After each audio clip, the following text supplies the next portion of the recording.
et par Éric Ciotti et 56 députés. La conférence des présidents a décidé ce matin que la discussion des 2 motions de censure aurait lieu ce jeudi à 9 h. L'ordre du jour appelle la déclaration du gouvernement suivie d'un débat en application de l'article 50-1 de la Constitution. La parole est à Monsieur le Premier ministre.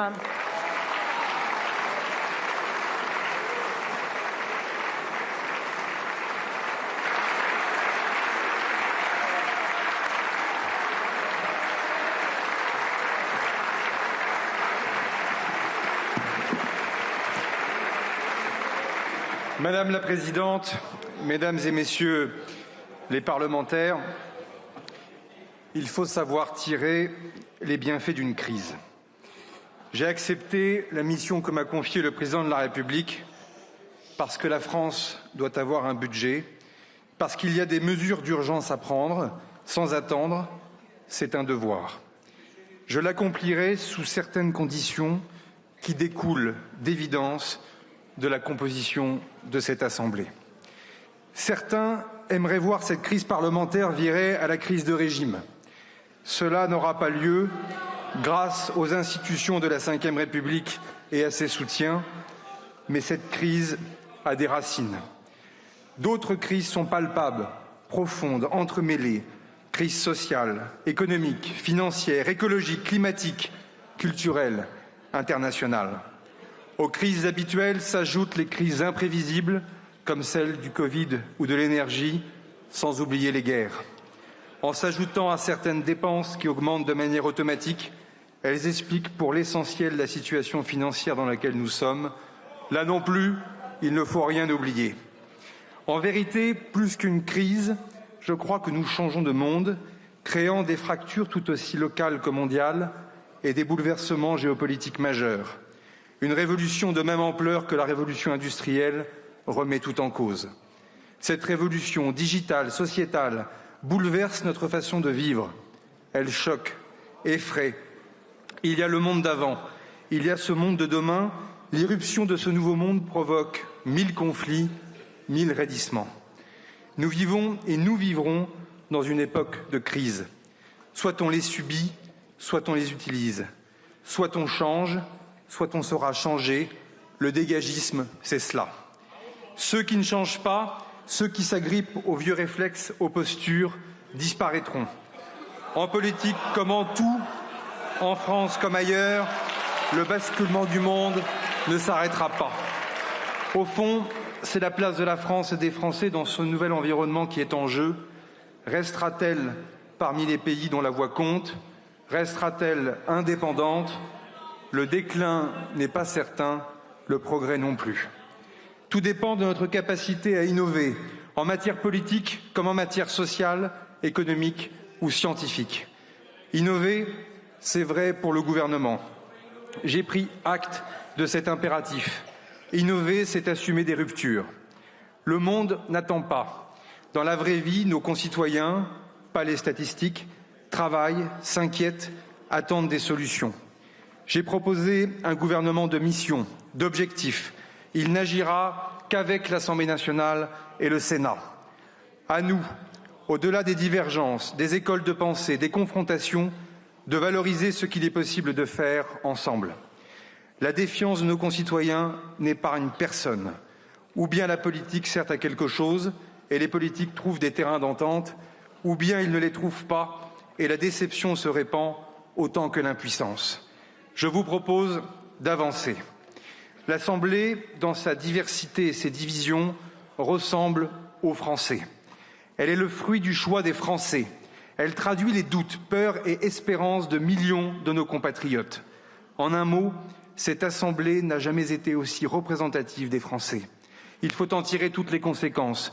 Jusqu'ici, on en a tiré essentiellement des conséquences négatives. On peut aussi en tirer des conséquences positives. Il serait temps. Pour avancer, la première condition élémentaire est de pouvoir compter sur le soutien des députés qui portent le besoin de stabilité. Je remercie toutes celles et ceux qui ont annoncé leur soutien. J'ai proposé au Président de la République un gouvernement pour donner un budget sérieux et fiable pour la France, utile et bon pour les Français dans les 3 mois.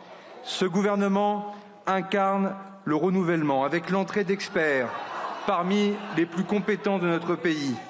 Chacun apporte une expérience incontestable. Je les en remercie. Ils quittent des fonctions stables pour se frotter à une vie politique qui n'a pas toujours montré sa meilleure face ces derniers jours. Ils serviront le pays avec une nouvelle génération de parlementaires qui partagent l'envie d'avancer. Toutes et tous ont une feuille de route, tous ont conscience des difficultés.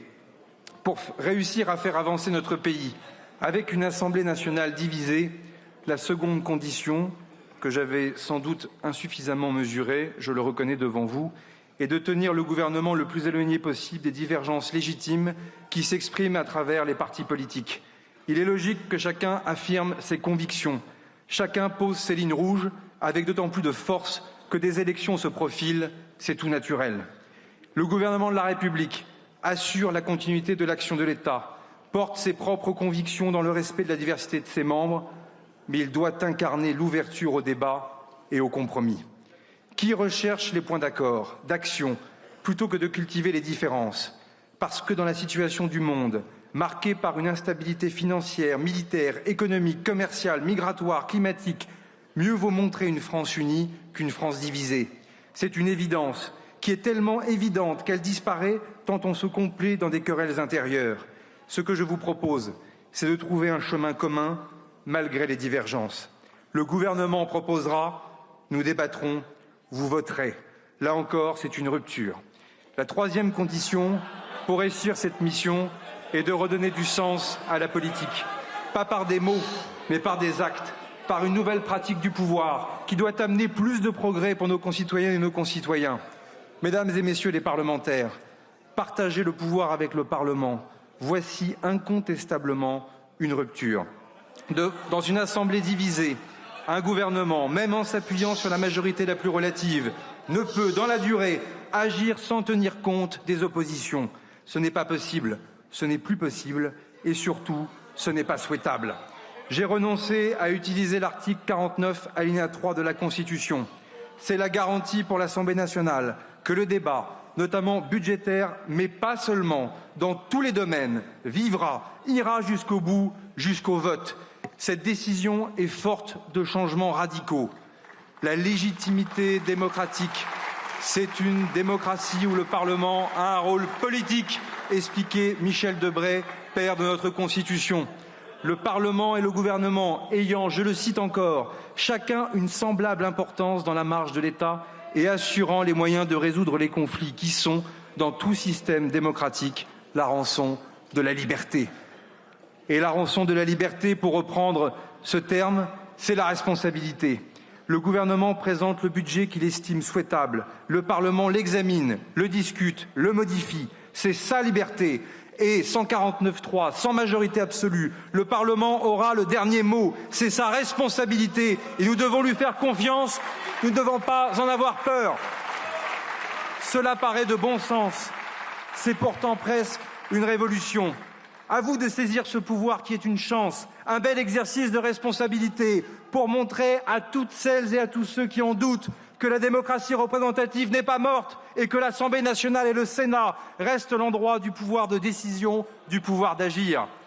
Quel parlementaire dira à ses concitoyens qu'il ne veut pas discuter le budget de l'État, le budget social de la nation? N'est-ce pas le cœur même de la fonction parlementaire? En renonçant au 49.3, il n'y a plus de prétexte pour une censure préalable. N'est-ce pas d'ailleurs ce que réclamait une grande partie de cette Assemblée? Je ne reprendrai pas ici les déclarations des uns et des autres. Vous le demandiez, c'est fait. J'avais promis une rupture, cela en est une. Les débats sur la fiscalité, sur le niveau des dépenses publiques, sur le déficit public, chaque parlementaire se prononcera. Les débats sur les moyens à allouer pour l'écologie, la sécurité, l'éducation, le logement, les collectivités locales, la culture, l'agriculture, nos services publics, chaque parlementaire s'en saisira. Cette fois, son vote dictera la copie finale.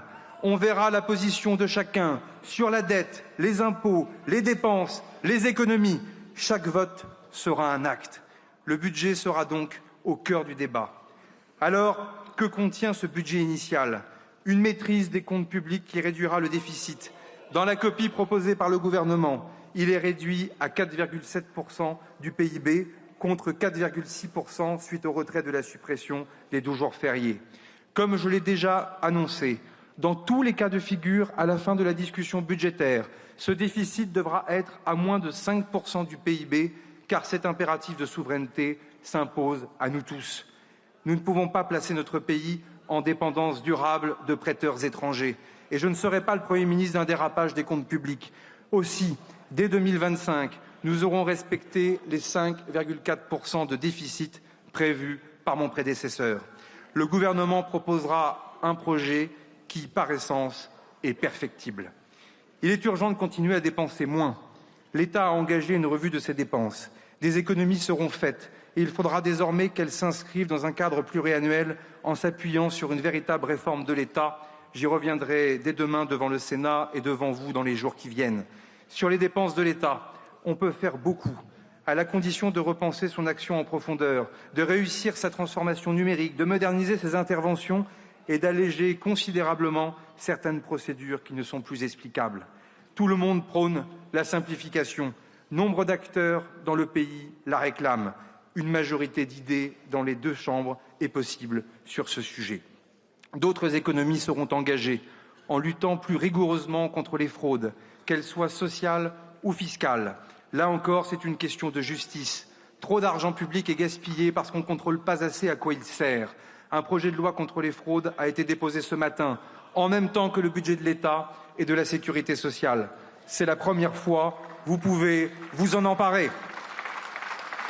Il y a par ailleurs des baisses d'impôts pour les petites et moyennes entreprises. Il y aura des hausses d'impôts ciblées et exceptionnelles pour certaines très grandes entreprises.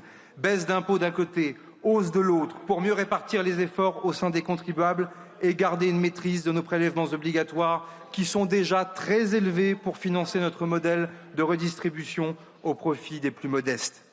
La fiscalité des très grandes fortunes parmi nos compatriotes a pu interpeller un certain nombre d'entre vous. Là aussi, il faut reconnaître qu'il peut y avoir des anomalies. Nous croyons que réussir par son travail est une bonne chose. Nous voulons une société où il est bon de travailler, de réussir et d'innover. Nous voulons aussi être vigilants au consentement à l'impôt. Mesdames et messieurs les députés, encadrer l'optimisation fiscale, en particulier celle qui passe par les holdings, est une première réponse. Nous demanderons à créer une contribution exceptionnelle des grandes fortunes que nous proposons d'affecter au financement des investissements du futur qui touchent à notre souveraineté pour les infrastructures, la transition écologique ou la défense. Là encore, mesdames et messieurs les députés, le débat parlementaire aura lieu. Il permettra à chacun de faire valoir ses arguments en ne perdant jamais de vue que derrière la fiscalité se pose la question du consentement à l'impôt, de la confiance et de la justice. Le débat fiscal doit être aussi un débat sur l'emploi et la croissance, raison pour laquelle je ne suis pas favorable à ce que le patrimoine professionnel soit touché. Je ne détaillerai pas les mesures fiscales maintenant. J'ai ouvert le débat sans tabou. Je vous exposerai moi-même, avec les ministres, les propositions que j'ai faites, les modifications que je soutiendrai et celles que je combattrai. Le gouvernement proposera, nous débattrons, vous voterez. Sans utilisation du 49.3, le gouvernement devra changer de méthode. Il faudra des discussions préalables, des compromis, le souci du détail et ne jamais refuser la technicité et l'âpreté du débat. La loi se fera ici, pas à Bercy. Je montrerai moi-même l'exemple en portant la discussion générale du budget de l'État et du budget de la sécurité sociale ici même dans les tout prochains jours. Une fois de plus, le gouvernement proposera, nous débattrons, vous voterez. Mesdames et messieurs les parlementaires, je veux maintenant vous parler d'un sujet majeur qui a traversé notre pays, qui l'a parfois fracturé, le mérite, la dignité et le courage des travailleurs, la légitimité d'une bonne retraite. La fierté d'être travailleur, c'est la fierté de nos entreprises qui ne sont pas l'affaire que des patrons, mais aussi de tous les salariés. C'est celle de notre industrie, de toutes nos industries et de leurs filières, électronique, automobile, nucléaire, chimique, métallurgique, aéronautique, militaire. Cette fierté, c'est celle du goût de l'effort partout et pour tous. L'effort mérite reconnaissance et récompense. Le gouvernement sera du côté des travailleurs et de celles et ceux qui veulent travailler. Le travail est la condition indispensable à la croissance et au financement de notre modèle social. Il nous faut nous attaquer à 2 problèmes majeurs. Les Français, quand ils travaillent, sont productifs. Par contre, ils accèdent trop tard au travail et en sortent parfois trop tôt. Le deuxième problème est qualitatif. Nous avons en proportion trop d'emplois de services moins rémunérés et pas assez d'emplois industriels qualifiés. C'est la raison pour laquelle il est urgent d'accélérer la réindustrialisation de notre pays par l'investissement, l'innovation, mais aussi par notre politique énergétique. Nous croyons à la promotion interne, à l'ascenseur social. Je demanderai au ministre du Travail et des Solidarités d'engager dès cet automne des négociations par branche pour développer des parcours permettant aux salariés en bas de l'échelle de devenir agents de maîtrise et cadres. Le travail, le mérite, la volonté de progresser doivent être encouragés et récompensés. Comme le disait Gabriel Attal à cette tribune, on ne peut pas rester au SMIC des années sans perspective de progression. Des nouveaux ministres sont arrivés avec de nouvelles idées. C'est d'ailleurs pour cette raison qu'ils sont là. Le gouvernement présente un budget pour l'emploi, pour produire, pour que le travail paie. Nous soutiendrons la rémunération, le logement, la santé des travailleurs. Ce sera aussi un budget pour préserver l'outil de production avec la reprise de la baisse de la CVAE, impôt qui pèse sur la production de nos petites et moyennes entreprises. Des propositions ont émergé de plusieurs groupes parlementaires ici même. Pour le pouvoir d'achat des travailleurs, là aussi, toutes seront examinées, toutes seront débattues et font actuellement l'objet d'un travail technique préalable par les ministres en charge. Une fois là encore, le gouvernement proposera, nous débattrons, vous voterez. Être du côté des travailleuses et des travailleurs, c'est être aussi auprès de celles et ceux qui ont travaillé toute leur vie et qui sont à la retraite. Nous respectons les travailleurs, donc nous respectons les retraités. Mesdames et messieurs les parlementaires, je vis donc avec quelques convictions simples. Celle qu'il faut garantir l'équilibre de notre système, qu'il faut le financer pour les générations futures, qu'il faut pour chacun une retraite digne et pérenne. Il y a moins de cotisants qu'avant et plus de retraités. Cela s'impose à nous, comme dans plusieurs pays européens. Plus personne ne peut le nier. Mais je ressens aussi ce que la dernière réforme, pourtant nécessaire, a provoqué. Des tensions, des inquiétudes, de la lassitude, parfois un sentiment d'injustice ou d'incompréhension, y compris à tort ou à raison dans sa dimension démocratique. Alors, est-ce que le gouvernement est prêt à un nouveau débat sur l'avenir de notre système de retraite? La réponse est oui. Une réforme sociale, aussi nécessaire soit-elle, ne peut tenir que si elle est comprise et équitable. Cet enjeu reste un enjeu d'avenir. J'ai toujours indiqué que l'avenir de nos retraites serait au cœur de la prochaine campagne présidentielle. Mais nous devons entendre que ce débat est demandé dès maintenant par des forces politiques et syndicales légitimes. Paradoxalement, cette période de quelques mois d'ici à l'élection présidentielle peut être une opportunité pour avancer, y compris sur ce sujet difficile des retraites. J'ajoute que la plus grande richesse pour notre pays, c'est la stabilité et la capacité à recréer la confiance entre les acteurs, notamment chez les partenaires sociaux. La maîtrise des comptes publics, la croissance, l'emploi, le renforcement de notre défense, la perspective de réformes utiles votées d'ici à 2027 reposent sur notre capacité collective à acter cette stabilité politique. La plus grande richesse du pays, c'est sa capacité collective à aller de l'avant.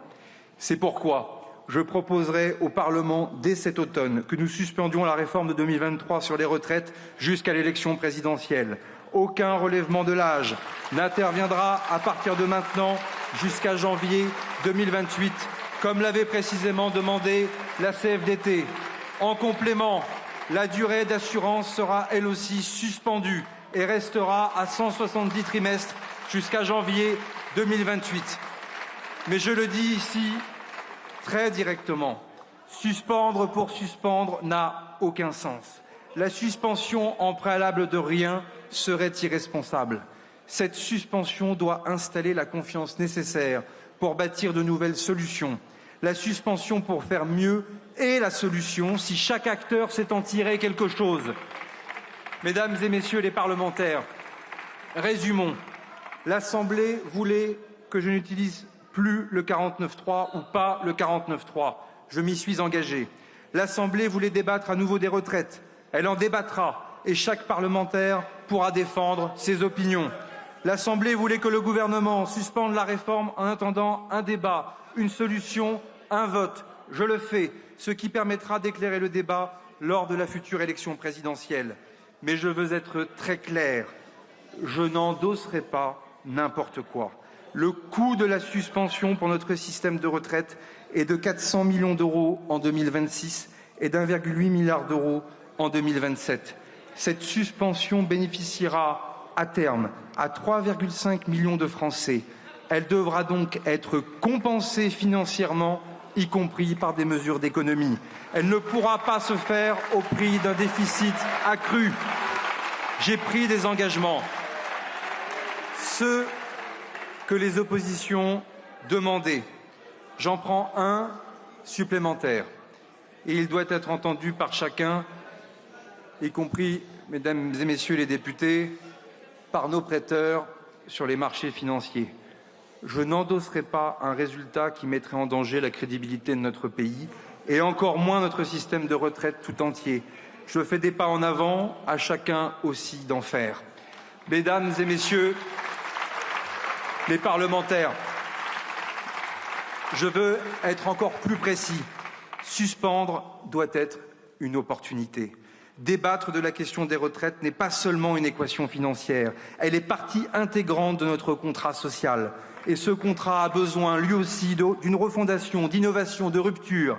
Ce gouvernement est prêt à renforcer le paritarisme, à faire confiance à la démocratie sociale.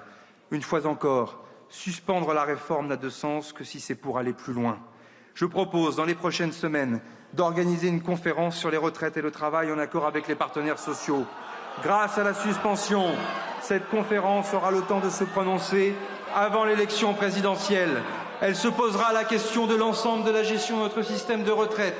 Certains veulent les systèmes par points, d'autres par capitalisation, d'autres veulent abandonner toute référence d'âge. Mais ces propositions ne valent que si l'on sait qui est responsable, aux partenaires sociaux de s'emparer ou non de cette responsabilité de gérer le régime. Ce serait revenir aux sources historiques de notre modèle de retraite. C'est d'ailleurs ce que font toujours nos voisins européens.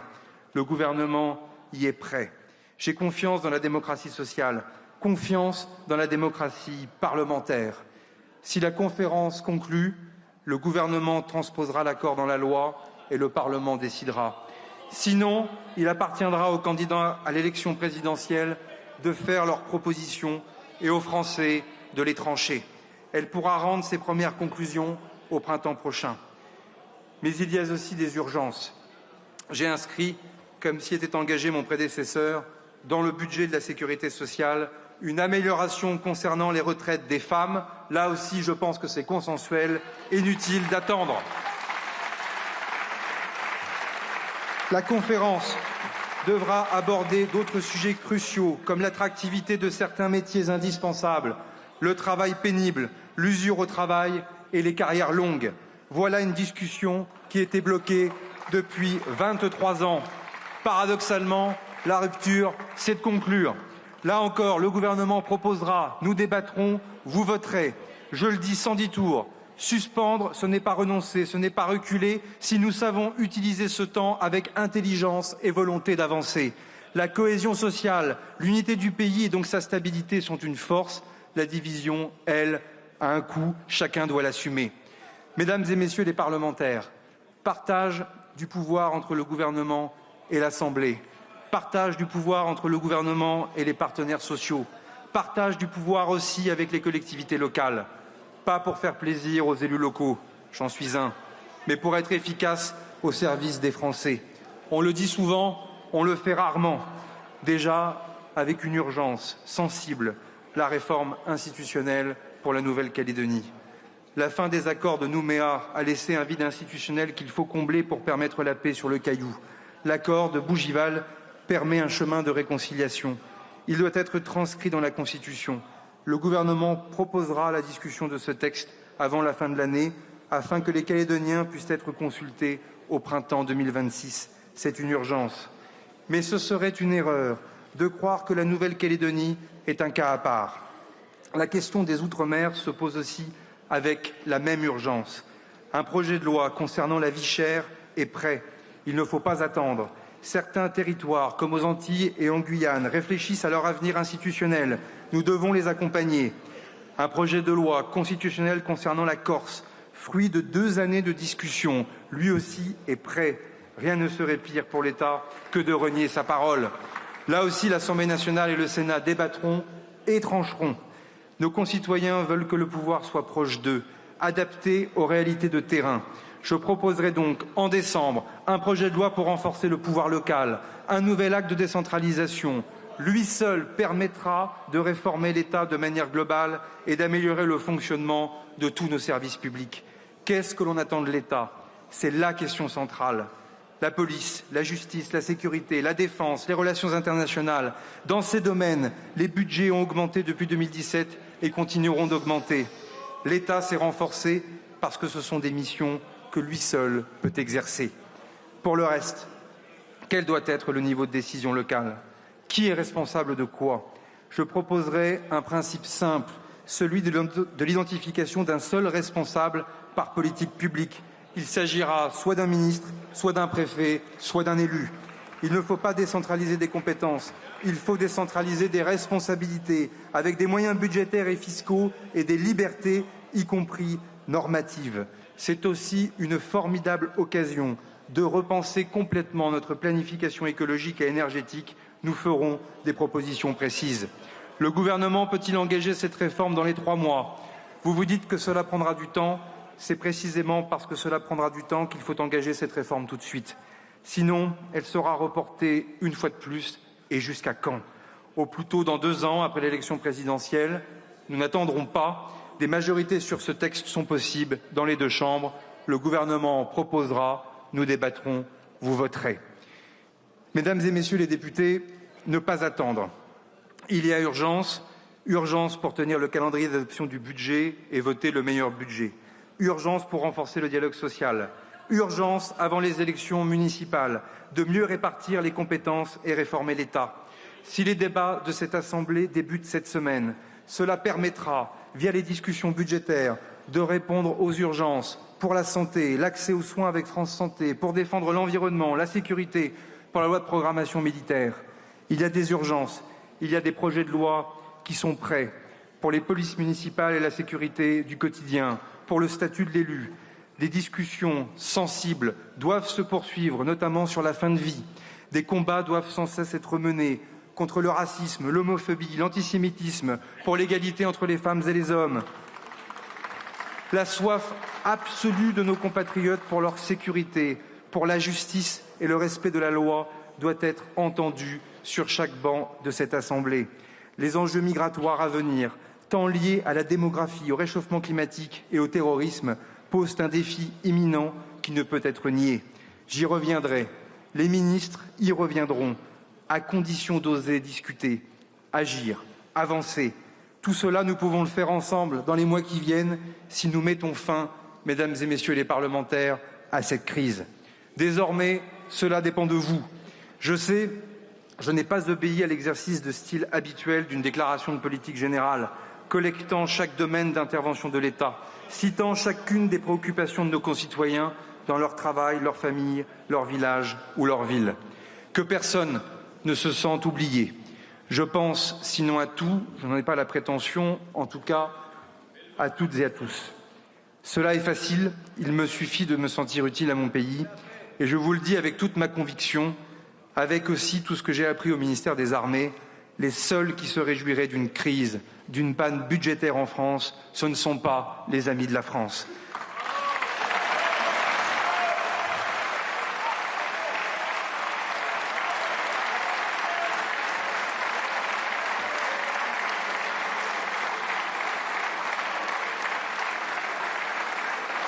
Qui, parmi les Français, se sentira mieux si la France se divise plus encore, si elle est plus faible, si elle repousse les questions de fond et les questions d'urgence à plus tard? Je ne vous ai pas fait un discours de politique générale convenu. Je reviendrai ici pour expliquer la politique que le gouvernement entend mener sur les sujets fondamentaux. Je me suis engagé à revenir pour expliquer le budget, parce qu'il traduit une politique pour la France. Mais je reviendrai aussi sur les questions de sécurité, d'immigration, d'énergie, de transition écologique, d'éducation, du numérique. Sur tout cela, nous ferons des propositions, nous débattrons et à la fin, vous voterez. Je ne vous ai pas présenté un programme à long terme. C'est un gouvernement de mission. L'urgence est de redonner son sens à la politique, de redonner confiance en la politique, de respecter les engagements de chacun, y compris ceux des oppositions. La vraie démocratie permet à celles et ceux qui ne sont pas d'accord de travailler ensemble, sans rien renier de leurs convictions. C'est ce qui se passe dans toutes les démocraties du monde et même dans tous les conseils municipaux de France. Osons, il suffit de faire un pas, c'est comme cela que l'on avance pour la France et pour les Français. Je vous remercie. Merci beaucoup, Monsieur le Premier ministre.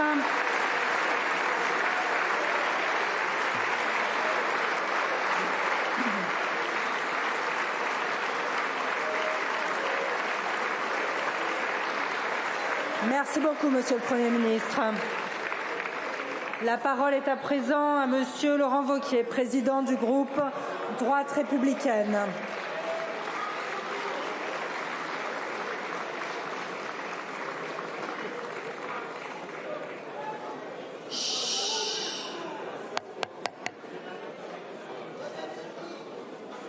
S'il vous plaît. Je vous remercie de quitter l'hémicycle en silence, s'il vous plaît, pour laisser l'orateur s'exprimer. Merci à vous.